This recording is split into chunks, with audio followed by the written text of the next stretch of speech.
what do you feel about this convention?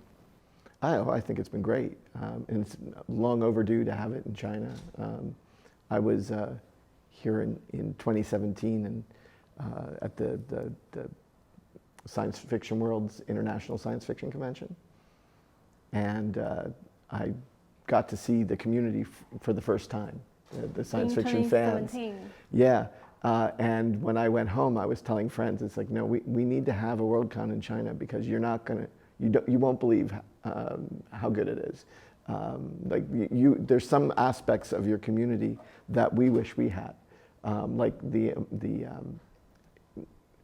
amount of children and young and the energy that comes with that is not something you find at a Worldcon when it's held anywhere else.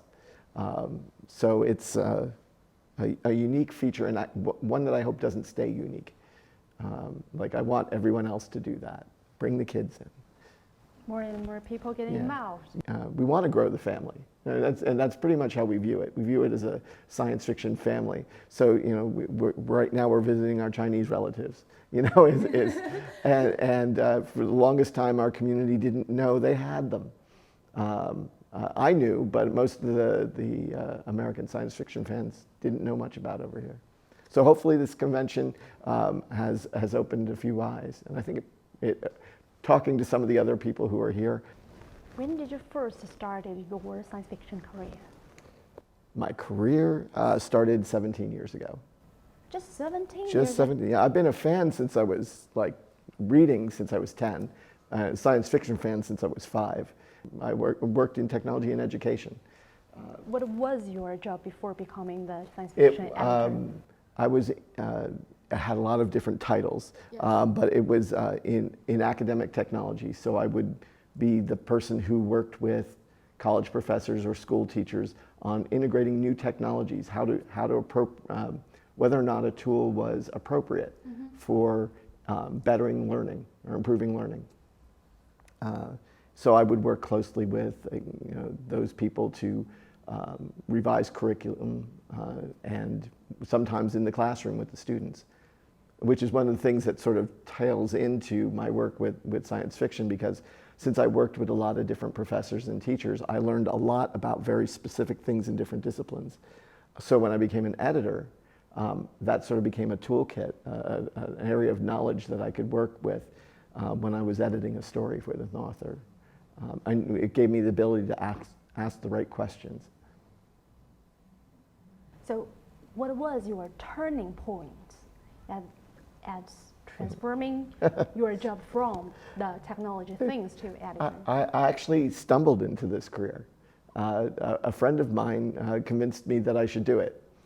We were talking at a science fiction convention, and he was an editor of a magazine, and we were talking about things, and he thought that we should start one.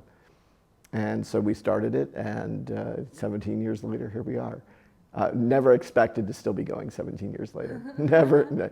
And I discovered that I absolutely loved it and started pursuing making it my full-time job. Why is the name is Clarke World? Why do you give the magazine that name? Very lazy. When I started the magazine, I actually had a small online book business that I was selling science fiction books because I was a collector and I was helping other collectors find the books they were looking for. And that was named Clarke's World. We started the magazine when we had the bookstore, so it was Clarke's World magazine was part of the bookstore. And the bookstore closed within a year, but the magazine kept going. The name Clarke's World, though, comes from my family trying to find a web domain that we could have for our family. And Clarke.com was taken, and we went through lots of iterations, and we landed on Clarke's World, and that's really how it happened, just pure laziness from there on out. Your family supports you a lot. My wife and kids do. My parents were confused by my turn from technology into, but they've been supportive. They've seen what I've managed to do. My cousin, though, was the one that was the most supportive. He was the one that got me started reading science fiction when I was 10. What was the atmosphere of science fiction in the West during your time, like 17 years ago? What was the atmosphere? it's kind of interesting because that's sort of the beginning of the digital age for science fiction. You know, the ebooks and online fiction and things like that were just beginning to build. So we got to ride that wave. We got to be on the front line of a new era for science fiction. And what we've seen is a resurgence in short fiction. It's actually grown. There's more markets than ever. More stories being published, and there's this energy that fuels it. We also saw, because of the move to online, we saw the shift from paper submissions, which is how stories used to be sent out. Mm-hmm. An author would write them, print them, mail them, and then wait for them to come back. And that would be very expensive for somebody who wasn't in the country, because international mail is so we didn't see a lot of international submissions. And when the digital publications were doing digital submissions and starting to get stories from more places in the world, that changed the community, because we started seeing more of the family from outside the country. Worldwide. Yeah, and we're an online magazine. We view Clarke's World as an international English language publication, because we can be read from anywhere within seconds of it being posted, and we want to reflect that in in what we publish. We want to have authors from different parts of the world in it as well. So you translate for each other Chinese books to Clarke World, and the English novels to science fiction world? All short stories. All short stories. Short stories, oh, yes. And not novels. Yes, I know. They do both, but we only do short stories. Why? We're a small organization. I'm the only full-time staff at the magazine. I've got some part-time people and some freelance people, but short fiction is my first love in science fiction. It's what I get the most enjoyment out of, and I think it's a very powerful form because you can do things in short fiction you can't do with novels, particularly as a publisher. I can take risks. I can try something new. Whereas if I was doing that with a novel, that's a lot of money to invest in a book also that time. might be risky. Yes, and time. And so it might not work. But with short stories, I can put a short story that might push the edges a little bit, that might challenge our reader. We don't know how they're going to react to it. So we'll put it in with a bunch of other stories we know they'll like. It's sort of like a box of chocolates where you've got a bunch of different flavors, and there's always one that nobody likes. But sometimes you discover one in there that you didn't think you'd like, and it's great. It's now your favorite. And that's sort of how short fiction works. We package together a bunch of stories that we think are good. So we're sort of like the lab. We try all the experiments and all that, and when something hits, the novel people, they're like, okay, now it's time for us to go do that. You are the full-time job editor. Mm-hmm. Is it hard to be a full-time job editor? It's a lot of work, but I enjoy it. So I know it is hard, but it doesn't feel hard for me because I'm enjoying it so much. So when you quit your previous job, you Mm-hmm. just predict that you will have a lot of job. Well, you noticed that. I had been running the magazine while I had another job on top of, so I had two jobs for a while. And when I was ready, then we said, okay, it's time to switch to full time. So I turned in my resignation and said, I'm leaving to go run the magazine full time. And yeah, that was a very happy day. How many times have you won the Hugo Awards? Okay, so I have won personally for editor. I've been nominated 11 times and won twice. And the magazine has been nominated 4 times and won 3 times, but it's no longer eligible because we became a professional publication. So for what reason do you think people like you in your magazine? Why people vote for you? So my view on why people read a specific magazine or vote for somebody in an award is that they share a common taste. Like they like the same stories I like. and they trust my curation, that I'll select stories in future months that they will like as well. So over time, I guess more and more of my fans of the magazine have found that they like me best or like me better, and that that next year somebody else might win, and that's fine. Just being a finalist is an incredible experience. I never imagined ever in my life that I would have a Hugo Award. Really? No, that was for my heroes. The authors I read had Hugo Awards, and I was like, no, that's them. That's not me. So yeah, it's still a bit of a shock. When the first time I won the editor award, which was last year, I thought I did not think I was going to win. I was the most relaxed person at the convention. And then, of course, I didn't have a speech written, so that was a problem.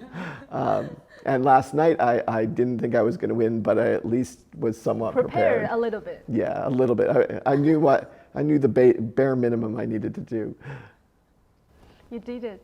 Yeah, well, all you have to do is get up there and say thank you. After that, anything else is extra. But yeah, it's really wonderful to get recognition from the community. It's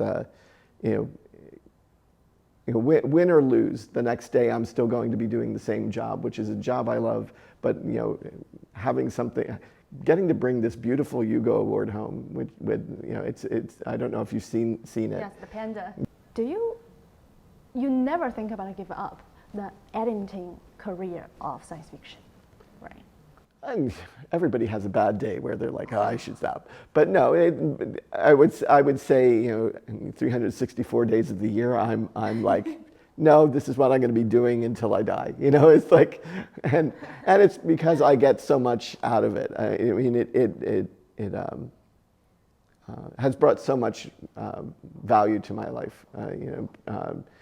Enjoyment. I've met some amazing people and gone interesting places. It's taken me here. It's taken me all over the place, and some of my best friends I never would have met. So it's put my quality of life is greatly influenced by it. Did you get money to start your magazine from the very beginning? I funded it out of pocket. I paid for it. So I didn't get money from anybody else. I started my own business. Wow. Yeah. I didn't Was it hard? I didn't. Well, yes, yeah. Especially back then, what we were doing, very few people had done successfully.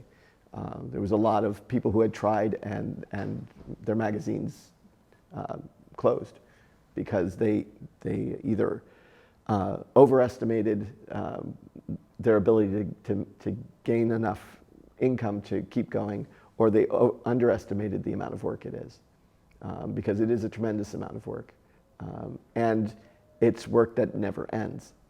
You do a book, you can finish the book, you're done, you can walk away, I've done the book. Magazine, every month, the deadline comes up. You're doing that. If you say you're starting a magazine, you're committing to a long-term relationship. I won't call the magazine my other wife, but I would call it my child. Okay. So it is more like that, I think. It's my baby. It's just growing up very slowly. But your baby is doing a great job. My baby is doing okay, and my hope is that it continues on after I'm gone.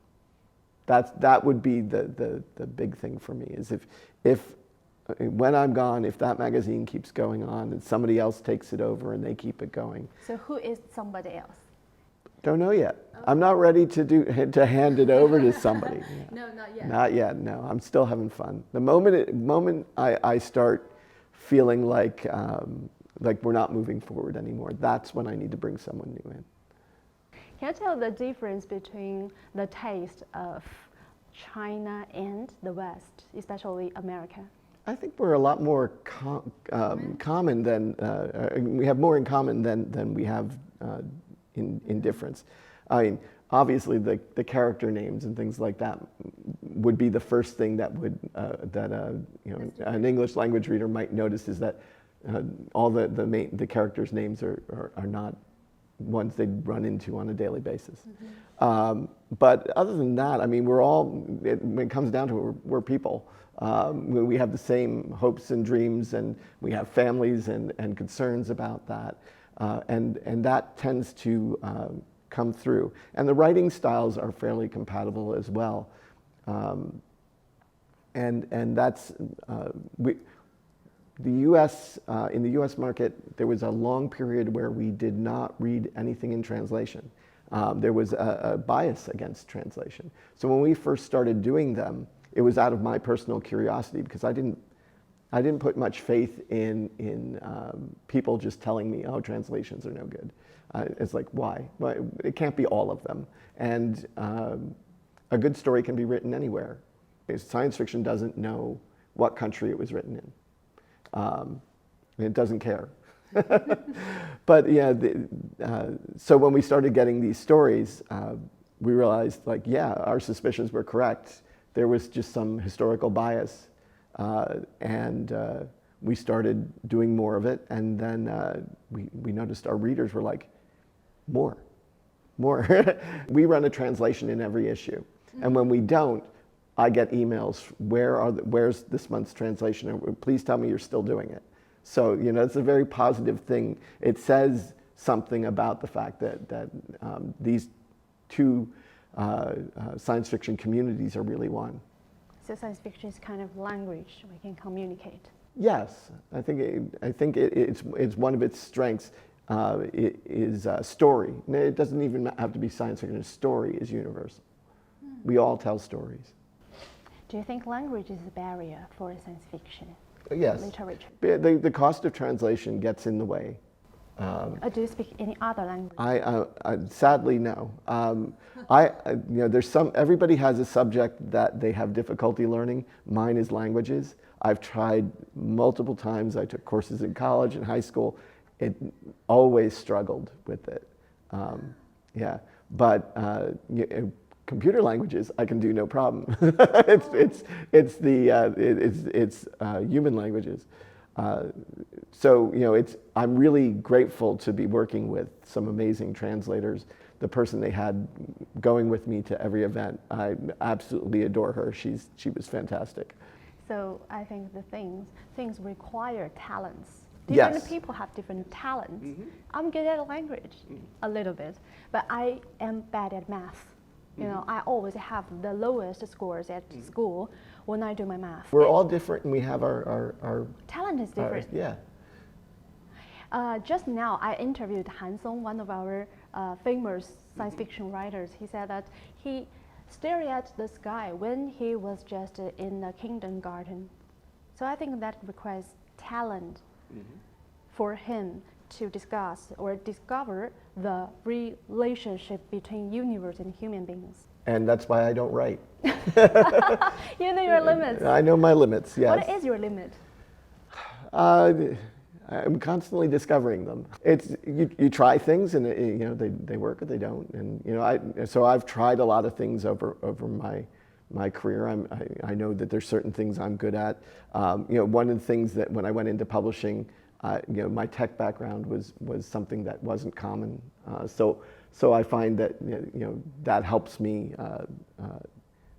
have a role that's valued in amongst my colleagues. I can help, like particularly lately with all the things happening with AI. We can talk, and I can explain it to them what's really going on, and so you know their limits are different than mine. So I'm helping bridge that gap. And then when I have something they know better, it goes the other way. Learn from each other. Oh yeah. It's very collegial. The magazine editors generally get along. We're not competitors. We're colleagues. Really? Yeah. Cooperate with each other very well. When we can, yeah. Yeah, we share information because there's only a few people who know what it's like to be on that side. You just mentioned about AI. What is your attitude towards AI? Right now, not very good. I think that what they've done is very interesting. I think how they've rolled it out and how they've trained it is very irresponsible. And more caring about the money than the people who they're stepping on. Most, like ChatGPT, for example, is trained on works that were taken from the internet without the author's permission. A lot of us call it theft because, they didn't ask, they just took our work. And they used it to train something that they're going to make money off of. And in some cases, with hopes of replacing some of what we're doing. And that doesn't sit well with me. So using our own work against us is one thing. The other problem right now is it was rushed out and given to everybody, and I think that was just done as a way of making sure that people had a harder time getting laws passed because they're way ahead of the legislation by rolling it out so fast. Governments are all struggling right now with saying, well, how are we going to deal with this? Who owns those works? For example, the US won't let someone who generates a story or a piece of art copyright it because they said it's not written by a human or made by a human, and only humans can copyright things. So the courts and everything are going to settle these things out over the next, probably more than a decade. But right now, the AI is sort of more of a parlor trick. It can't write fiction well at all. But what happened to us was we discovered that it's very good for spam. So we get stories to publish in the magazine via an open process, meaning anyone can submit a story to us. And what happened was a lot of people started using AI to generate stories and then sending them to us. And it flooded. Like, imagine turning off the spam filter in your email and trying to find all the stuff you want to find. That's what it was like for us. There aren't reliable AI detectors. In fact, the claims the AI detection companies make are well out of the realms of reliability. They often say, oh, we're 98% accurate, and it's more like 20. And the other disheartening thing, though, is that it is more likely to flag someone who is writing in English as their second or third language as AI than it is a native writer. So we don't use those tools. We review everything by hand, but it's doubled our volume.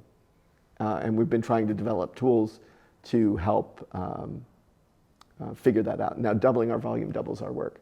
And double is easy.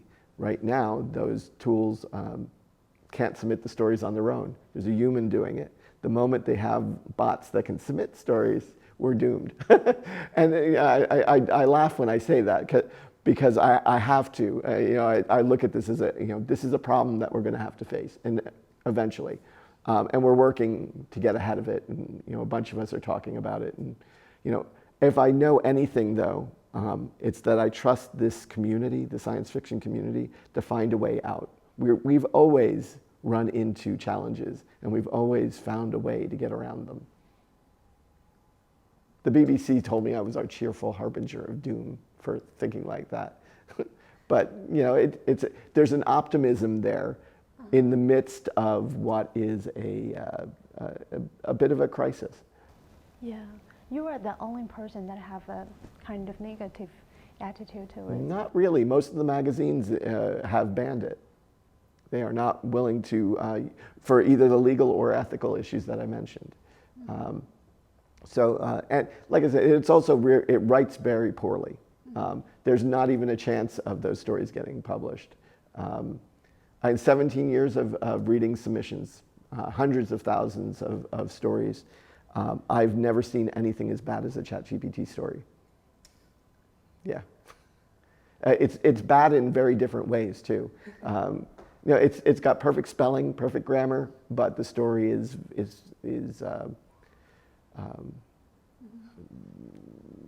very poorly constructed and formulaic, and it's what you get when you have a language model, which is a statistical thing, which really averaging out the internet, which was the internet is not the pinnacle of writing.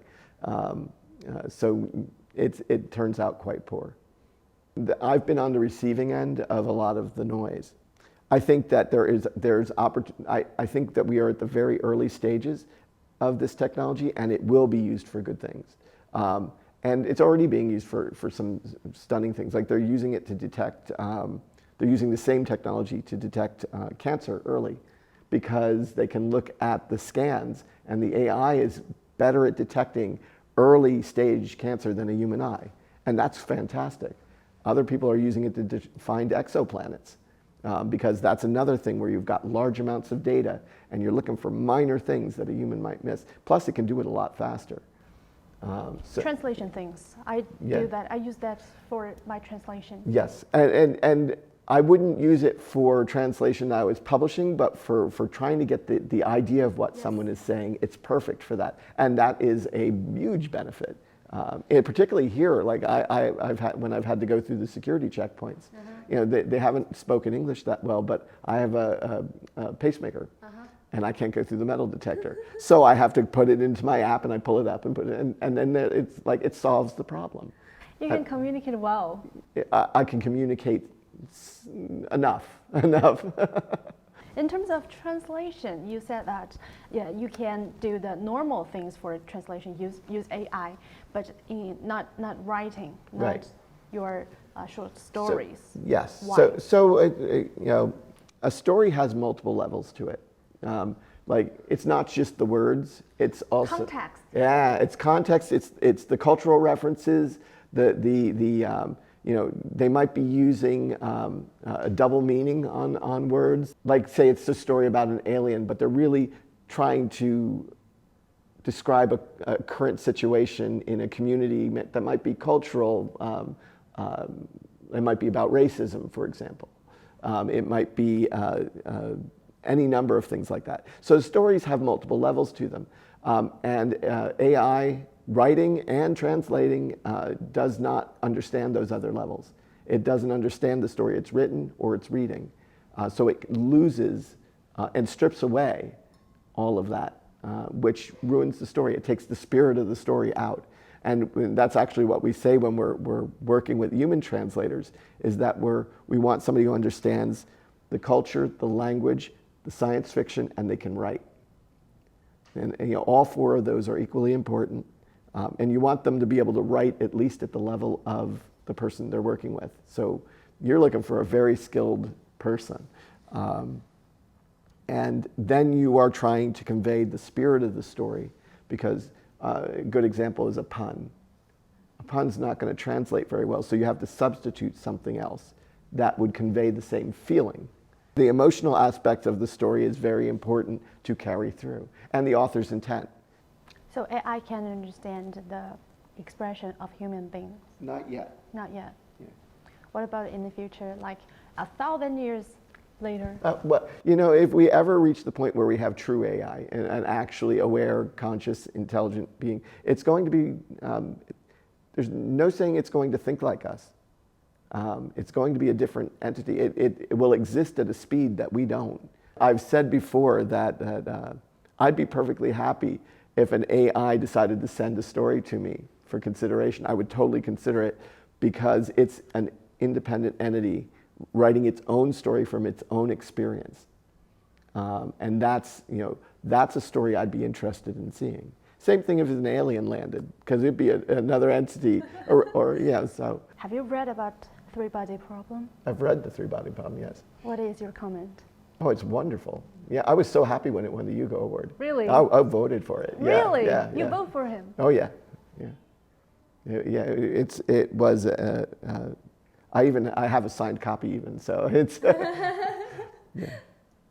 I think that when you're working in translation, you're not doing a literal translation. You're not word for word translating. You're trying to convey the spirit of the story as well. You might give some background information. You might have footnotes to help the reader understand the context that the story is being told in. And one of the most difficult translations we published actually was an alternate history. And an alternate history is a story where it's you pretend that something in history went a different direction. Like, what if they didn't discover the light bulb? Or, you know, so that's kind of an odd example, but, you know, what if some explorer never visited a country? And, or what if in our case, there was a civil war in American history. What if the other side won? You know, so different things like that. So, you know, and the what if is a big question in science fiction. Oh, yes. So alternate, in trying to do an alternate history in translation, it was clear we needed to do something. And in that situation, we added a prologue to the beginning of the story to set the stage, to describe the setting, why that period was particularly important, so that the reader could still enjoy the story without having the full background. Ben told me that he have more interest in reading Yes. instead of TV shows or films, because it has more imagination space for him to imagine. That's why sci-fi fans can be particularly critical of a movie, or especially if it's based on a book they've loved, because you have to change it to make it work. But what they've put on the screen sometimes isn't what they had in their head. Yes. So, you know, with a movie like Dune, for example, some people are going to go, "That's not my Dune," you know. I prefer the version in my head. What would the director do? Well, you know, they're not really aiming for those people. They're aiming for a much broader audience, and you know, they try to be faithful to the book, but they're going to have to do what they have to do to make it a good movie. Yes. And a book is not book isn't written to be a good movie. The same problem we face in our three-body problem series. But our director really do a great job. Yeah. He was a fan of three-body problem as well. So when he chose to film the three-body problem, he said that I'm going to protect my three-body problem. Yes. And that's what you hope. I have not seen the series yet. I've been waiting to get some opinions because, having read the books, I want to make sure that it's the one. I know that there's also one being developed by Netflix. That one I have lower hopes.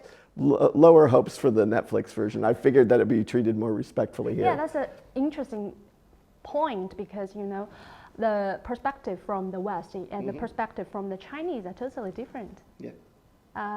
Sometimes, you know, we watch the films that have some Chinese characters, especially filmed by Americans. That's not what Chinese do. You know, it's a kind of misunderstanding, and now we are happy to see that Chinese films developed a lot so that we can present ourselves. And you know, I've seen, you know, Wandering Earth and some of the other. you Yeah, watched yeah. the film? Oh yeah, yeah. Two? Well, one or two? Just one. One. Yes. I was told that 2 wasn't as good. Yes, and the second is better. Yes, so I haven't seen it yet. I'm waiting for it to become available where I am. When you watched Wandering Earth 1, what was your experience and your opinion about this film? I thought it pretty much showed that you're capable of producing movies on the grand scale, like anybody, like competing with Hollywood. I thought it was really well done and a fun movie to watch, and you know, it kept me engaged the whole time. You know, that's what I look for in a movie, and I put it on my ballot that year too. And in Wandering Earth 2, we talked about the ultimate disaster comes to Earth. What would we do? There were 2 perspectives. So first of all is we have digital life forever. We have a kind of card inside our brain, and we can live forever. This is one of the perspectives, and the other is we carry Earth to the universe, escape. Which is your side? Well, given my background in technology, I'm a little hesitant to put myself in a digital format, because I know how easily that could be manipulated You know, it would really depend on how they structured it. Like, I'd be asking a ton of questions before I'd sign on that document saying, okay, upload me. Because, you know, if you're putting us all on the same server, what kind of security is there? You know, is anyone going to be able to read my mind off of the, like, because if it's just zeros and ones, what's stopping somebody from saying, what's he thinking? You know, yeah. And so, yeah, there's a little concern there, largely off of the fact that I was very security conscious in my tech work. So I would go. To the space. Yeah, I think that would be an interesting adventure. Even though you can't live forever. I wasn't expecting to anyway.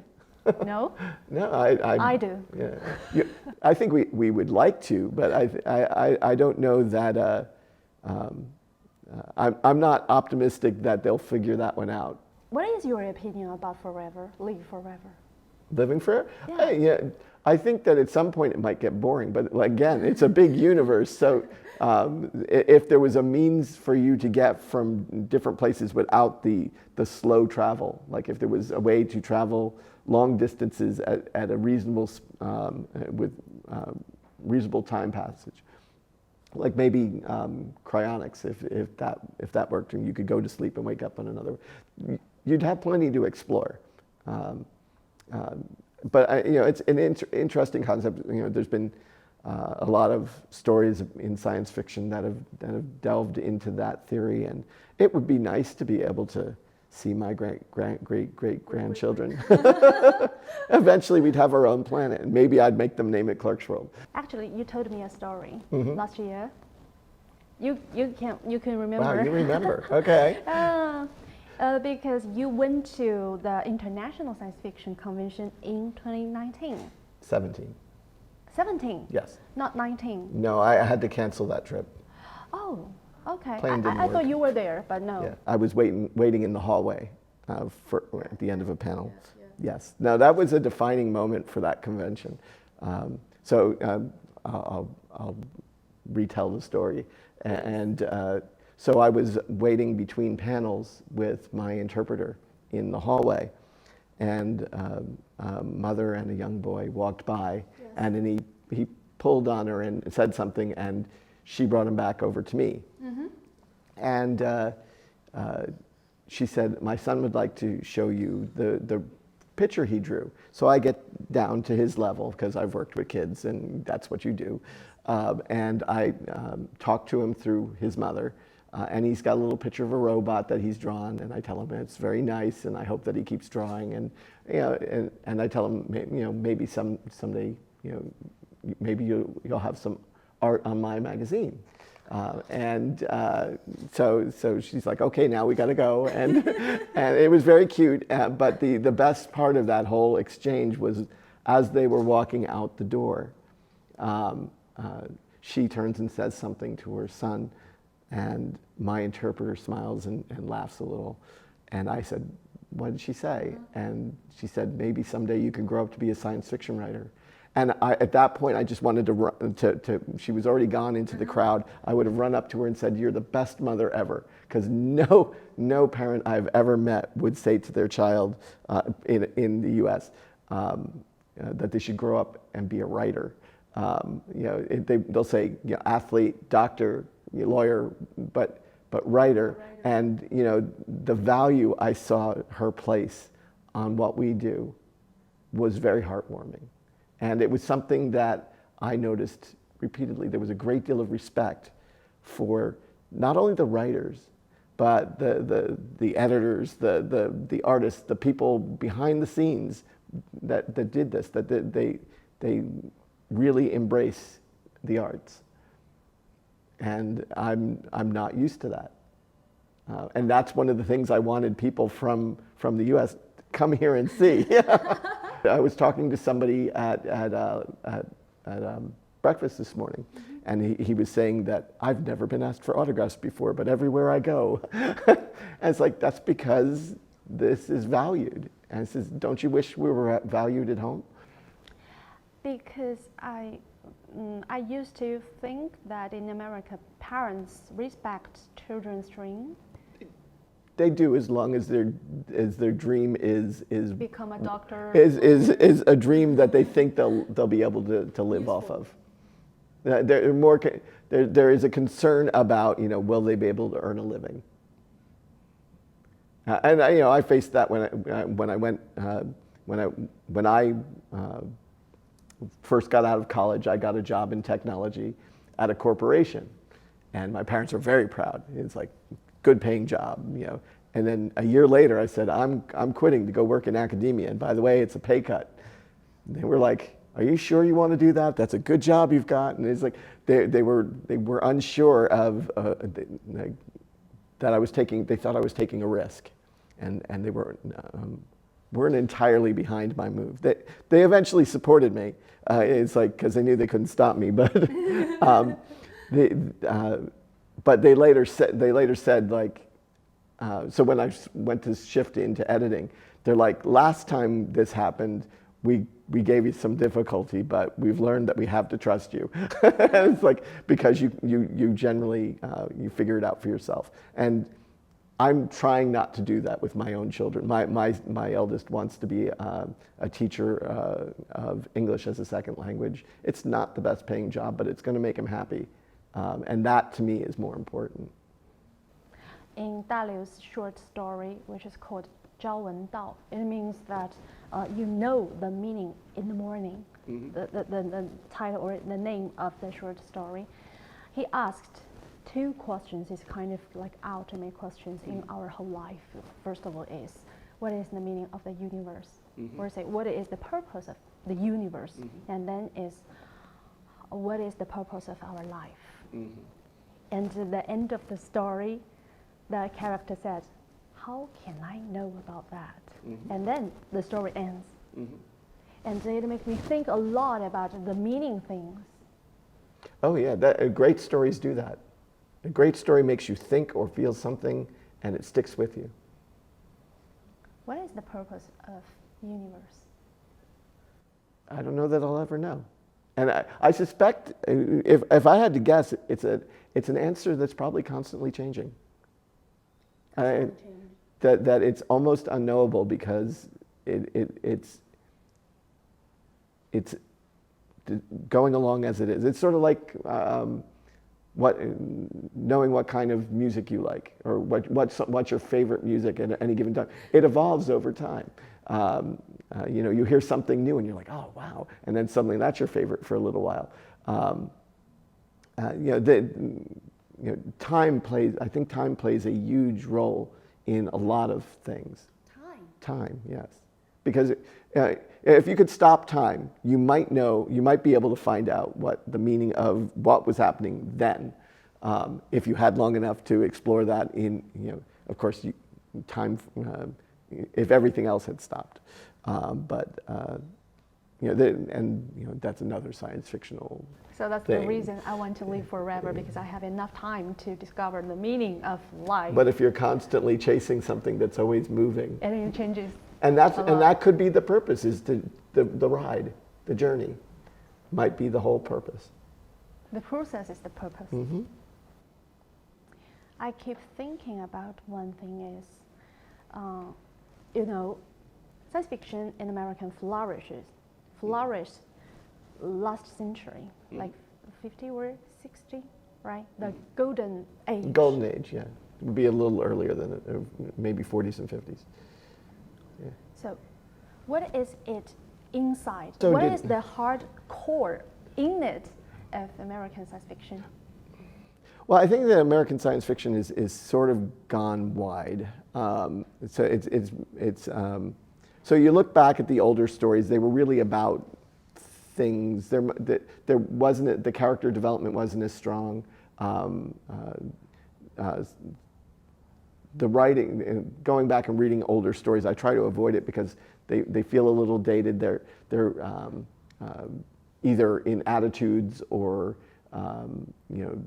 writing styles, or what they got wrong. It is so wrong that, like, if you're reading an old story and the person doesn't have a cell phone, you're like, why didn't they just call someone? So it makes it harder sometimes. So I have difficulty stepping away from that, and partially because I'm an editor. And I'm constantly thinking about those things when I'm reading a story. It's very hard to turn off. But I think one of the advantages that period had was we weren't competing against the internet, streaming TV services, huge blockbusters, and so more attention was on the literary side because there were so few other options. And I think that we're actually strengthened by having these other options. You can't say whether or not we're like in a current golden age, because some people like to say that we're in a golden age. You can't say that from a current perspective. You need history to look back and go, oh yeah, that was really good. And there were aspects of that time period that of why it was a golden age that we don't have today, just purely because of progress. We'll have there will be another golden age, but it'll be a different golden age. It'll be golden for different reasons. So yeah, I wouldn't say that the golden age produced the best. I think it was a great time to be in. Like, that was a very strong time period. There's some amazing work being done now. And I think we have much more of a variety. We have much more, a much larger community, much more, we're in our community, we're interested in exploring blending genres. So, there's hard science fiction, if you want to talk just but then there's, then there's some people call it soft science fiction, but then there's like, blended genres. So it's sort of fantasy and science fiction shoved together. There's the Hugo Awards, for example, covers the whole spectrum from fantasy to science fiction. And sometimes horror slips in there. So that reflects more of how science fiction is in English language markets right now. That it's much more broad in scope and not just the science of science fiction. But it still has that. We just use the terms differently, I think. In China, during your golden age, then the science fiction born as a baby, and then we developed. We have the opening policy, and then that is the opportunity of Chinese science fiction. And at the moment, I'm not sure if I can say that we are flourishing. Okay. No, from an outside, I think it's too early to say. I think it's too early. I think we lack possibly the perspective. But what I can say from having been here in 2017 and now is that there has been growth.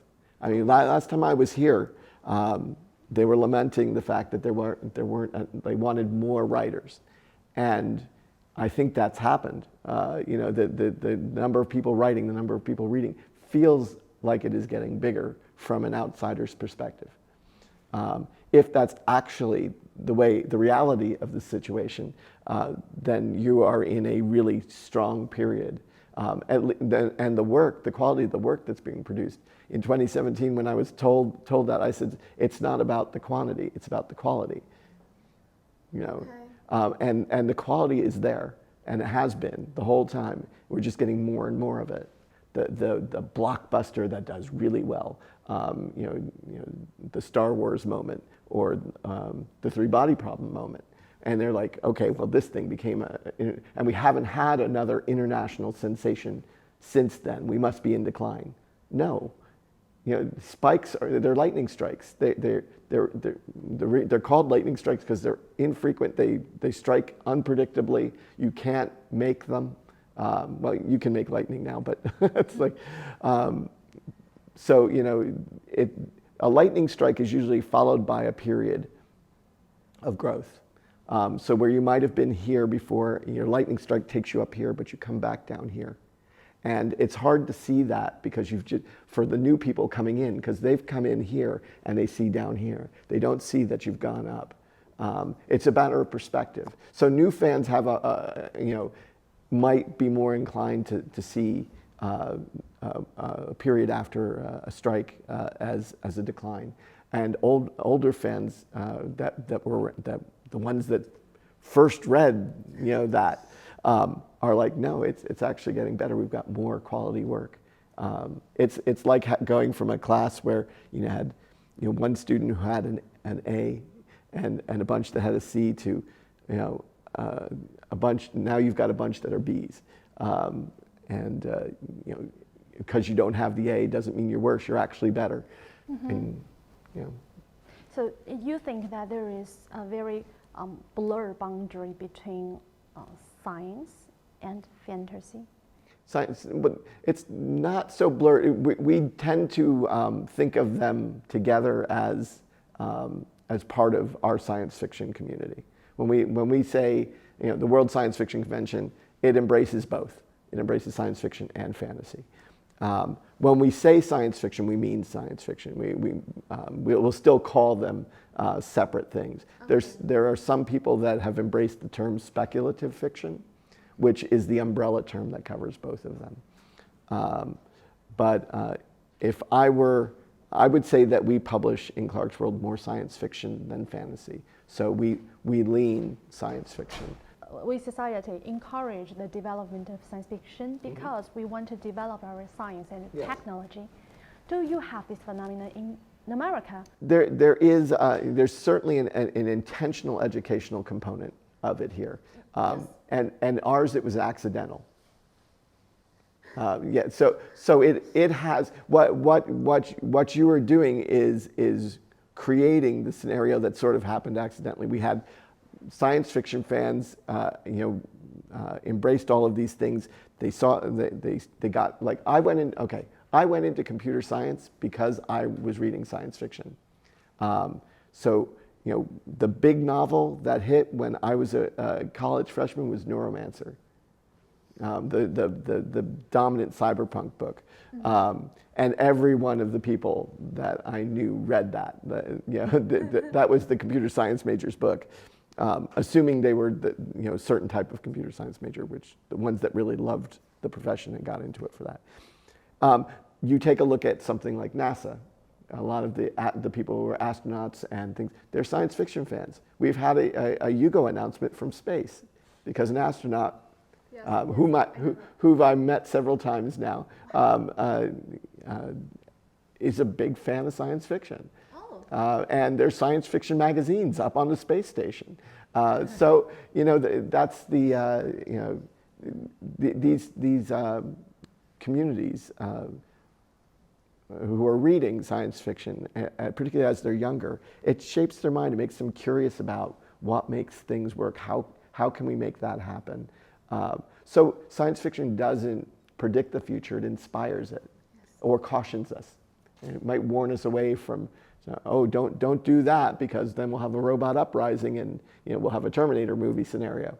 But quite often it is about the world we would like to see or the world or the things we would like to see in it, the adventures we might like to take. And how do we make those things possible? And that's through science. And that wasn't a deliberate move. But if you look back to the early science fiction magazines, they had science articles in them, and so they had an interest in these things. Science fiction fans and science, we've always overlapped.